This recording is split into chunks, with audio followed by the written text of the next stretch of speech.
Please welcome to the stage Nigel Tabener.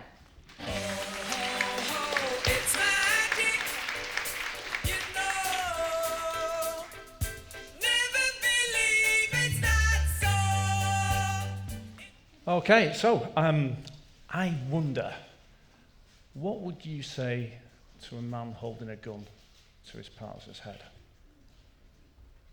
Or what would you say to a young woman who's doused herself in petrol and she's standing there with a lighter in her hand because social services have come to take the kids off her? How are you going to work under that kind of pressure? What's your decision making going to look like? How are you going to find the right words at the right time? And how the heck are you going to dig yourself out of that hole that you're invariably going to get yourself into because you said the wrong thing? Thankfully, most people go through life and they never find themselves in that position. But that's the crazy world that I've been as a hostage negotiator for 10 years.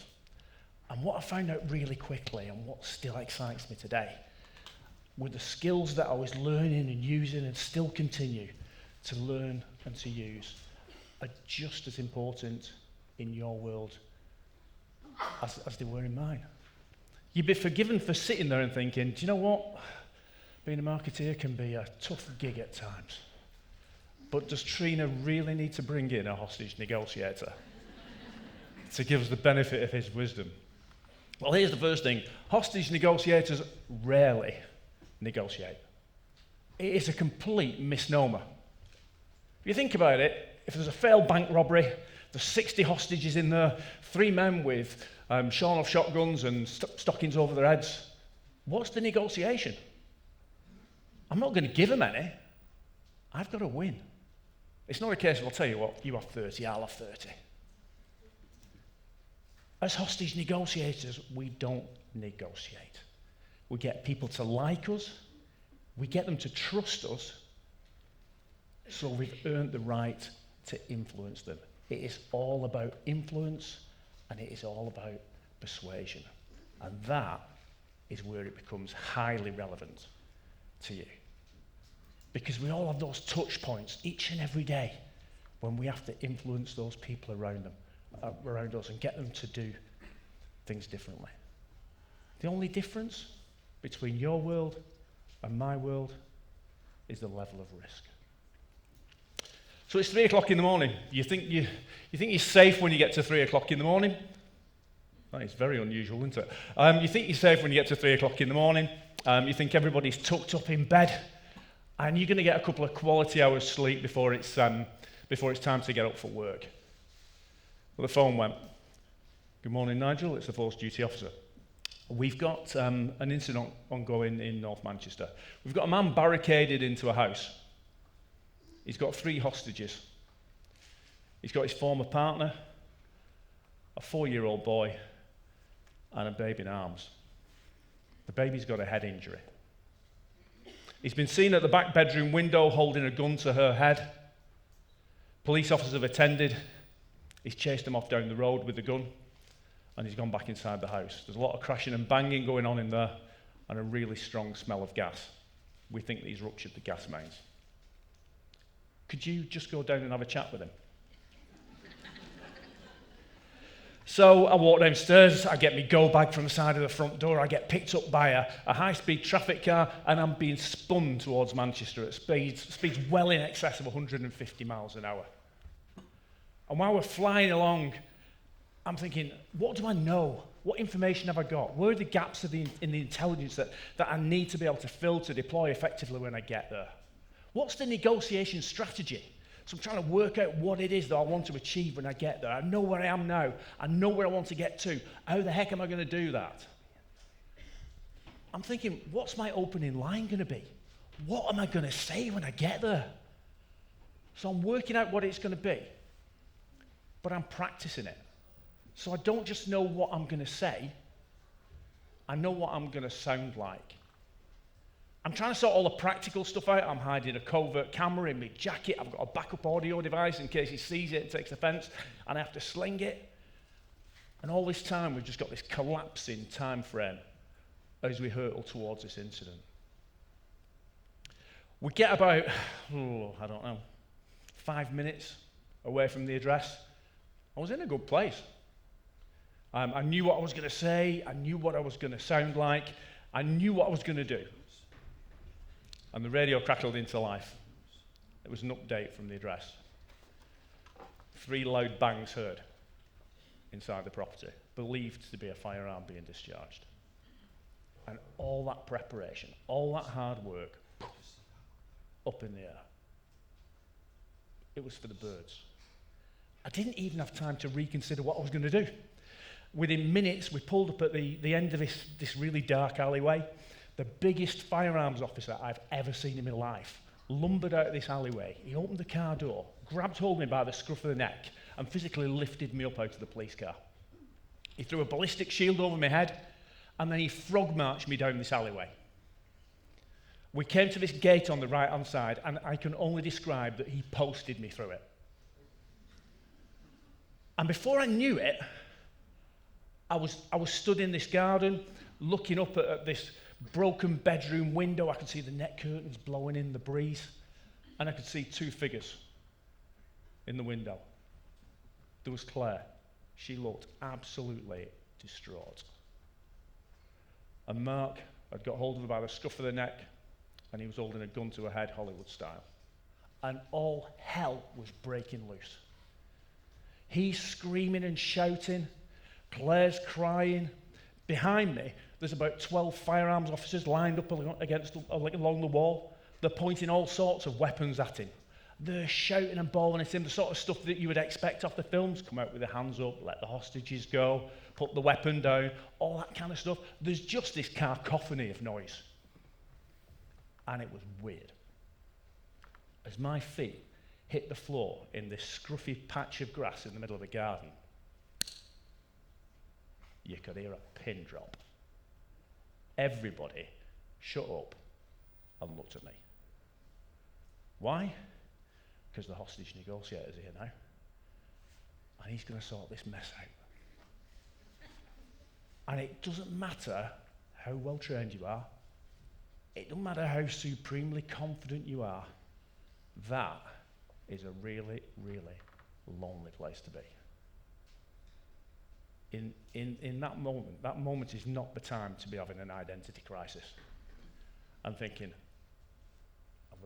am I really cut out for this? Or have I kind of overstretched myself a little bit? In that moment, I need that little voice in my head saying, you've got this. You can do it. In that moment, I'm not a hostage negotiator. I'm the hostage negotiator. I looked up at the window. I have no idea where the line came from. It was not the one I practiced in the car on the way. But I looked up at the window and I said, Mark, I can't even begin to imagine how scary it is in there with all these firearms officers pointing guns at you. Tell me what's happened. It was like letting the air out of a balloon. He did not see it coming. What was he expecting? Let the hostages go, put your hands up, but just in a nicer way. But it properly let the air out of his tires. In my peripheral vision, I could see the barrels of weapons lowering ever so slightly, as even the firearms officers behind me had recognised that dynamic had changed a little bit. Don't get me wrong, they thought I'd gone completely mad. I mean, it's a bit counterintuitive, isn't it? He's the one waving the gun around, he's the one hurting people, and I'm going, I can't even begin to imagine how scary it must be in there. There's nasty firearms officers pointing guns at you. But what did it say about me? What did it say about my branding, about who I was? It said, I am different.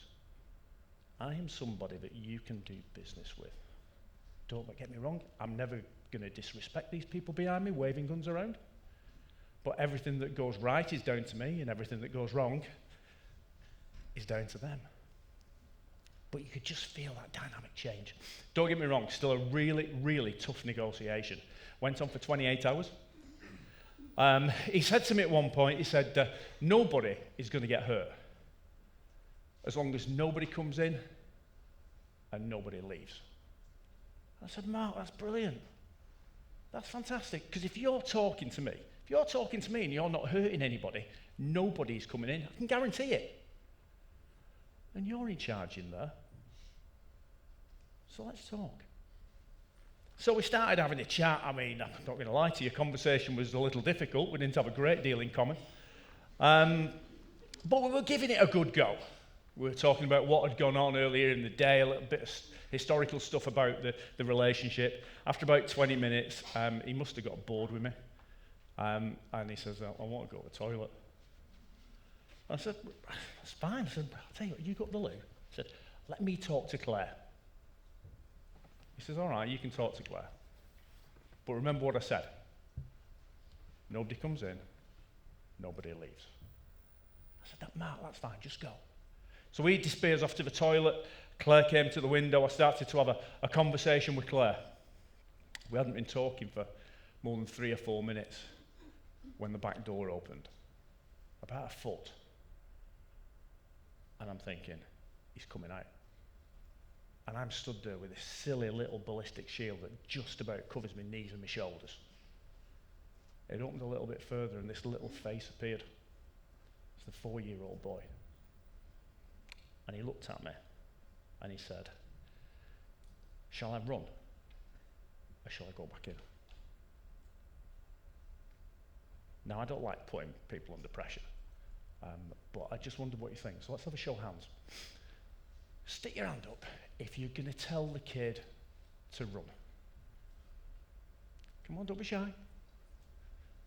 Well, we've got 1 or 2 little wobbly ones down here. There's one pick-me one here, obviously very confident. Who's going to tell the kid to run back in? Quite a few of you. Who's got analysis paralysis? Yeah, 1 or 2. I didn't hesitate. I just said to him, yeah, come on, run. So he ran out, he ran past me, got scooped up by a firearms officer, taken down to an ambulance at the end of the alleyway, and he's checked out to make sure he's okay physically, which he was, obviously very, very shaken up. But then we're getting information off him. You know, so which room are Mummy and Mark in? The gun, is it a big one? Is it a small one? Is it black? Is it silver? Have you seen any bullets? Where's the telephone in the house? Oh, it's in the kitchen. So the telephone in the kitchen, is it screwed to the wall with a curly wire? Or can Mummy walk around the house when she's talking to somebody? Oh, it's screwed to the wall and it's got a curly wire. So I now know if the commander gets word to me saying, get him on the landline now, we know where he is to about 3 or 4 feet, and I know what's coming next, and it's probably a firearms officer through the kitchen window. So we're getting all this sort of information. So why was that such an easy decision to make? Because it was a tough one, and without doubt it increased the risk to Claire. One, it was the right thing to do. I had the opportunity there and then to save the life of a 4-year-old boy, and do you know what? I'm going to take it every day of the week. Can you imagine if I'd taken the slightly lower risk option? No, you go in, sunshine. Don't worry, we'll get you out. Everybody's coming out safely. In 20 minutes, I say something that upsets Mark. And he lights the gas mains and everybody dies. That is the face of a 4-year-old boy I am never going to forget. So it was the right thing to do. What about the other reasons? It was in line with the negotiation strategy. What was the negotiation strategy? It was written on the back of a fag packet when I was in the car. It literally said, save life, buy time, gain intelligence. That was it. But that was my true north. I knew exactly what I was there to do. And when that kid appeared, I didn't even have to go beyond save life. That decision was made so much easier because of the existence of that pre-existing negotiation strategy. Save life, gain intelligence. And we're doing both of those things. So never, ever, ever go into a negotiation, never go into a difficult conversation with a member of the team, with a client or anything like that, without knowing before you go in, what am I here to achieve? Because when the wheel comes off, that's your true north. And the other reason it was so easy, I've been there before. I'd experienced it before. Not with a kid in real life, I had with an adult in similar circumstances, but in training. In simulations, you can call them role plays, but oh grief. We used to role play against hostage negotiators. We trained against hostage negotiators. They knew what you were trying to do, how you were trying to do it. They tied you in knots. The worst negotiations I was ever involved in were simulations. I've had people killed over the phone. I've had people with fingers cut off over the phone. And it felt real and it hurt. But it really prepared me for when I was deploying operationally. I'd been there before. I felt it before. I had felt the pitch. 10 years as a hostage negotiator. Not 1 minute of it within my comfort zone. Because that is where you learn. So how do you stretch yourselves? How do you step out of that comfort zone? How do you broaden that range of experience that you've got? And how do you do it for those people around you? For those of you who are leaders and responsible for people around you, how do you do that? How do you broaden their experience? So actually, on that day when it gets dropped on their toes, they've felt it before. They've been there before. So Mark came back. As you can imagine, he wasn't very happy with me. As a matter of fact, he went absolutely nuts.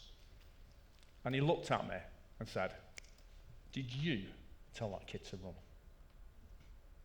Who's going to tell the truth? Come on, a pick me hand. Who's going to tell him the truth? Who's going to lie to him? Ooh. Who's going to try and fudge it? Oh, look, a shiny thing, let's talk about that." That would have been my first choice, distract. But he just called me straight out. "Did you tell him to run?" So I said, "Of course I did. Of course I did, Mark. Look, he's a 4-year-old boy. His little legs were knocking. He got tears pouring down his face. I'm not just a police officer. I'm a dad. Now, you've still got Claire in there. You've still got a gun. Nobody's coming in. Nothing has changed. So let's talk. My job as a hostage negotiator is to develop a relationship with him whereby I can give him the bad news. I can tell him no. You see films like The Negotiator. We never say no to the hostage taker. We always say no to the hostage taker. Grief, I mean, this one didn't want a helicopter, but he wanted a fully fueled car to the front door. He wasn't going to get a pedal cycle off me. As a matter of fact, what's the deal? What can I offer Mark to get him to come out with his hands up? Anybody know? His life. Thank you. You come out now with your hands up, Mark, we won't kill you. It's not a very compelling deal, is it? As a matter of fact, it gets even worse. You come out with your hands up now, we won't kill you, but what we will do is we'll lock you up. We'll send you to prison. Go on, mate, you're going to get 20 years for this. You'll come out in your early 50s, no home, no job, no money, no friends, no family, no prospects. Who on earth is going to go for a deal like that? People seem to think that as hostage negotiators, we have got this suite of Jedi mind tricks. And we're going to use them to get you to do things differently. That we're actually negotiating from a position of strength. 130 incidents, I never once negotiated from a position of strength. It was always an absolute lost cause. You would go in there and it was like going to a high-stakes poker game, and you look down at your hand, and you've got 2 Uno cards and a beer mat. The worst imaginable hand. And I had to do something special with it. So if that's the case, and if all these incidents are they're just complete lost causes, why is it that once hostage negotiators have been deployed, the results are absolutely overwhelmingly positive? We rarely lose anybody. 10 years in Manchester as a cadre with about 250 deployments a year, so 2,500 deployments over a 10-year period. We lost 2 people. And you know, I'd take those odds any day of the week. So, what am I there to do? What am I trying to achieve? And how on earth am I going to do it? Well, this is the kind of roadmap of where we go as negotiators. This is what I want to do. This is a process that I want to push you through, but I want you to think all the time that we're just having a normal, natural conversation. It starts off with first impressions, it starts off with impact, and it starts off with branding. I'm going to go in there, in terms of impact, I'm going to start strong. I'm going to know what I'm going to say, I'm going to know what I'm going to sound like, and I'm going to start strong. And I'm going to finish strong as well. You start strong and finish strong, you can afford to be a little bit soggy in the middle. Nobody ever remembers. They remember that first impression, and they remember that lasting impression. So in terms of branding, what do I want to do? What do I want to achieve? There's hostage negotiators are being followed all the way around the country at the minute by academics who see them as ripe for research purposes. And they've looked at first impressions an awful lot. We put horns and halos on people very, very quickly. And that is why they're so important. Do you get a second chance to make a first impression? Of course you do. If that wasn't the case, I'd be doomed. But why make it difficult for yourself? So in terms of first impressions, what do I want to show? Two things that the researchers came up with that was overwhelming. The first one, warmth, and the second one, competence. Warmth is not pink and fluffy. Warmth is not saying yes to absolutely everything that comes your way and being all things to all people. Warmth is, are you a good person? Are you a good person to do business with? Are your intentions good? And competence, are you high performing? Can you actually do what it says on the tin? If we can combine those two things, warmth and competence, that, in terms of influence, is where the magic happens. Because people admire people like that and want to work with people like that. We do this because we want to develop a connection with people. It's all about people. I get people saying to me all the time as I go around the country, well, thing is, Nigel, you don't understand. We're negotiating with Tesco. I think, no, you're not. You're absolutely not. You're negotiating with Jenny and Steve. They just happen to work for Tesco. It's all about people, and it's all about connecting with people. So how can we connect with people? Get them talking about themselves. People love to talk about themselves. People in business love to talk about their businesses. People in marketing apparently love to talk about marketing. So get them talking about something that interests them. The biggie, find something that connects you. As soon as I start talking to somebody when I'm negotiating, I am looking for that thing that we have got in common. Because if I can find that, we're away. Especially if you're dealing with an absolute rotter. Find something that connects you that can really, really blow walls away. And the other thing is, take yourself to work. Be yourself. Most people fail hostage negotiators courses for one reason. They try to be a hostage negotiator. And they fall on the face at the first hurdle. And we do that all the time. We hide behind our professions. Teachers are terrible for it. Lawyers are awful for it. Police officers, oh, good grief. So don't play the stereotype. Be yourself. But be the version of yourself that you need to be to influence the person that you're talking to. Within what is your authentic self? Competence, that's a non-negotiable. We have got to establish that. But we can dial that warmth up and down. Some people will see excess warmth as being a weakness. Well, that's dead easy. We just dial it down a little bit. People say to me, I'm not good at negotiating, me, Nigel. I'm a real people pleaser. That's easy. Just dial down that warmth a little bit. We've still got to play nice. We've still got to show warmth. Even, like I say, if you're dealing with the right horror bag. But if we get that right, it's easy to get people on board. We do that, why? Because we want people to trust us. Trust is absolutely key in a negotiation. If somebody doesn't trust you, you're never going to influence them. So it's absolutely key. That's why I was never going to lie to Mark. No matter how much I'm going to get burnt in the short term, no matter how much pain I'm going to have in the short term, I'm always going to tell him the truth because I need him to trust me. Heard a great quote about trust a few months ago now. It said that trust arrives on foot, but it leaves on horseback. It can take a long, long time to get somebody to trust you. I can teach you shortcuts to impact and branding. I can teach you shortcuts to developing a connection with people. I cannot teach you any shortcuts to getting somebody to trust you. You've just got to work at it, and when you get there and you've got it, you guard it jealously. Because if you breach it, it's racing off across that paddock, and you're not going to get anywhere near it again. And why do we do all this? We do it because we want to influence people.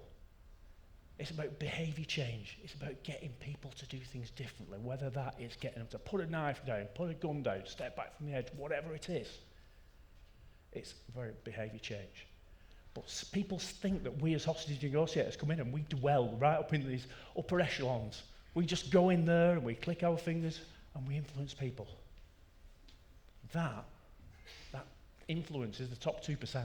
That is the icing on the cake. This is the cake. That is just the icing. That's when we go in and we've earned the right to be able to make suggestions, to problem solve, to reframe things, to look at alternative solutions. But we don't do it prematurely. We take the time and the effort to get them to like us and get them to trust us, so that we've actually earned the right to be able to do that. It's absolutely key. Anything short of that is just 1980s car sales tactics. And it's not going to work. It's all about people. It's all about connecting with people. And that is how we seem to do the totally improbable. Where you go into an incident, you're just thinking, do you know what? Even in my own mind, I'm thinking, I've got my work cut out here. This is a real, real tough one. But you know what? We make life so difficult for us. We psych ourselves out, even as negotiators. Go into one of these incidents and we go, do you know what? I've got a negotiation. I'm negotiating with Tesco. I'm negotiating with a man with a gun. Whatever it is. If you want to become a better negotiator, don't negotiate.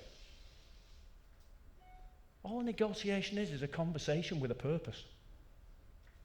All a negotiation is a meaningful conversation. If I can ignore the fact that Mark is waving a gun around, it's a conversation between two people. So why make it more difficult than it needs to be? Don't negotiate with colleagues at work. Don't negotiate with clients. For goodness sake, don't negotiate with your kids. You'll only lose. Have a conversation with a purpose. Have a meaningful conversation. Okay, so I'm down to my last 2 or 3 minutes now. Let's have a think. So you want to know about what happened to Mark, won't you? Very quickly, yeah. So Mark is a very, very lucky boy. Mark's lucky to be alive. 28-hour siege. It ended with a tactical resolution. We couldn't get him out. He started making really worrying messages on social media at 4 o'clock in the morning saying he was going to kill her in her sleep. So the tactical commander kind of hit that tipping point and went, do you know what, we go. So they blew the doors off, ran up the stairs. He was in bed holding a gun to the back of her head, the nape of her neck. So they gave him a verbal command to drop the gun and roll, and he was trussed up like an oven-ready turkey. That officer was really badly criticised in the DB for not shooting him. That very, very rarely happens because we don't want to shoot people. But he was criticised and said that he put her at a greater risk as a result of not pulling the trigger. I've debriefed the officer directly behind him, and he's absolutely adamant he'd have taken the shot. So he's lucky to be alive. He got 15 years imprisonment for it. The baby, we got out very quickly. She had got a cut to the back of her head. Mark had thrown a pair of scissors at Claire, and it had missed and hit the baby. But it was a bit of a head wound. It looked a lot worse than it was. The little lad, as you know, came out. Claire's really interesting. I never got to speak to anybody after I'd negotiated with them, ever. 129 people. It was like the unfinished symphony. I would love to know how it worked out for some of them. Claire is the only one that I ever met. My mate is a detective sergeant that worked in that area, and he said to me a week later, he said, do you want to come with me? So we're going to have a chat with Claire. He said, we'll not say who you are. She'll not recognise you from Adam. But it'd be really interesting for you to know, because you think this was a failed negotiation, and you need to hear what she's got to say. So we went in, he did what he was going to do, and just as he was standing up, he said, I know there's one thing I meant to ask you. What impact did the negotiators have? And she said, when the negotiators started talking, he stopped hurting us. He stopped threatening us. He calmed down. Even when he didn't respond to what they were saying, he was listening, and it affected his mood. When I was sat on the end of that bed, and I was listening, not just the way the negotiators spoke to him, but the way that they went about their business calmly and spoke to each other, I knew that me and my family were getting out safe. Sometimes we go through life and we think it's like pushing mud uphill. We think we're achieving absolutely nothing. We think we're having no impact. But you know what? Very often we have no clue whatsoever of the shadow that we cast and the impact that we have just by turning up and being the right person and saying the right things. There's a well-trotted out saying in crime scene examination, and it goes something like, the slightest impact leaves a trace. Just remember that when you're in work and you're at home and you think you're getting nowhere. Actually, do you know what? It's very often not true. I'm around here all day. If you've got any, I love talking about this stuff, so please grab me and I'll just talk negotiation all day to you. But thank you very much for your time and your attention. Nigel, I think we could listen to you all day. You could actually hear a pin drop in this room. Absolutely fascinating. How did you become that person, the negotiator? So I've been in the police about 20 years at this point, but I saw the application form and it just ticked every box for me in terms of why I joined the police. So I joined the police for two reasons. I wanted to fight crime at the highest level. I wanted to protect vulnerable people. And this was just a role that fulfilled me, not just professionally, but personally as well. It was a no-brainer. It was a job for me. And in terms of who would make a good negotiator, and you said just be yourself. The thought of me doing that is ridiculous. But if there's anybody here that was wanting to retrain, what sort of person would you have to be? You need to be a good listener. Hostage negotiation's not about talking. You know, I mean, listening is the hostage negotiator's superpower. It's what makes them different. Mm-hmm. You know, the number of times that I would be negotiating with somebody and inexplicably after 40 minutes they'd say, can I come down now? Can I put the knife down now? Can we end this now? Mm-hmm. And I'd say, sure, come on. And as we're walking back to the police car, and I'd say, if you don't mind me asking, why did you change your mind? Mm-hmm. And they said, because nobody has ever listened to me like that before. It's really powerful. That is the sort of people that you need. And is there another side to this? We've talked a lot about sort of mental health and looking after our well-being, but are you very aware of obviously these people are going to do something horrible to people, and there's that side, but there's also how vulnerable some of those people are. Is that hard to deal with? Yeah, absolutely it is. And it's a crazy world that nobody else really understands. So it has an impact on yourself as well, and you have to be really careful about looking after yourself and having people around you that can help you. And that's where, as a cadre of negotiators, we looked after eeach other. I mean, my wife, she's no clue whatsoever about some of the incidents that I went to. I would never burden her with it. But you needed those people around you. You've got that shared experience. And that is, as a negotiation cadre, how it works. And that's no different to being here. Surrounded with people, like-minded people who are facing the same problems and looking for the same solutions. Fascinating. Sorry, I hugged him there a little bit. Would anybody else like to ask a question? I was checking out Slido that we have up and running, but I don't see anybody was on Slido at all because they were literally riveted to your presentation. A question for Nigel, if anybody wants to ask one. I think we've heard everything. We will definitely take with you all of the stories from today. We will never forget them.